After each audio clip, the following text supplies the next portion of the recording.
நிதியில வந்து பாரபட்சம் காட்டுறாங்க, ஒரு முறையாக கொடுக்க மாட்டேன்றாங்க, பிஜேபி ரூல்டு ஸ்டேட்ஸுக்கு வாரி வாரி வழங்குறாங்க, நான் பிஜேபி பார்ட்டிஸ்க்கு வந்து கிள்ளி கொடுக்குறாங்க. இதெல்லாம் கரெக்ட் அவர் சொன்னது. அதுக்காக நான் போய் பிரயோஜனம் இல்லை, வேஸ்ட், டீ பிஸ்கெட் தான் சாப்பிட்டு வரணும் அப்படின்ற மாதிரி அவர் அதை நான் போக மாட்டேன்னு பகிரங்கமா அறிவிச்சு புறக்கணிச்சார்.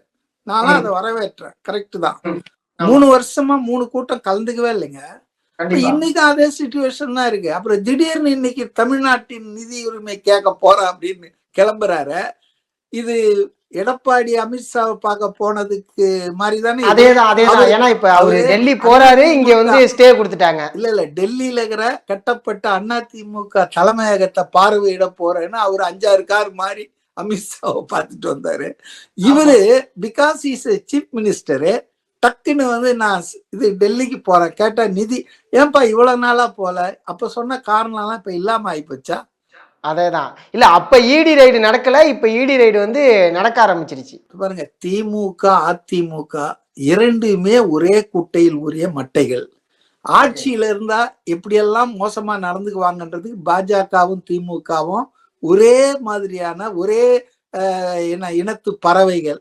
அவங்க இடியை மிஸ்யூஸ் பண்ணா நீ சிபிசிஐடியை மிஸ்யூஸ் பண்ணுவ. இந்த பக்கம் ரெய்டு நடந்துட்டு இருக்குது, டாஸ்மாக்ல விசாரணை நடக்குது.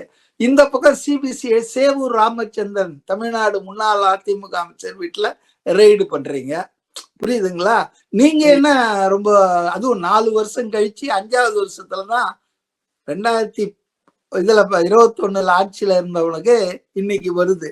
அதனால both are in the same இதுதான், போட் தான், செயிலிங் இந்த சேம் போட் தான். அது அதிமுகவா இருந்தாலும் சரி, பாஜகவா இருந்தாலும் சரி, திமுகவா இருந்தாலும் சரி, ஆல் ஆர் சேம் செயிலிங். அதனால இந்த மாதிரி சில விளையாட்டுகளை காட்டி பண்ணுவாங்க. ஆனா மாற்றம் தமிழ்நாட்டுல வருங்க, அதுல ஒன்றும் சந்தேகமே இல்லை. மாற்றத்துக்கான ஒரு தூதுவராகத்தான் நான் விஜயை பார்க்கிறேன்.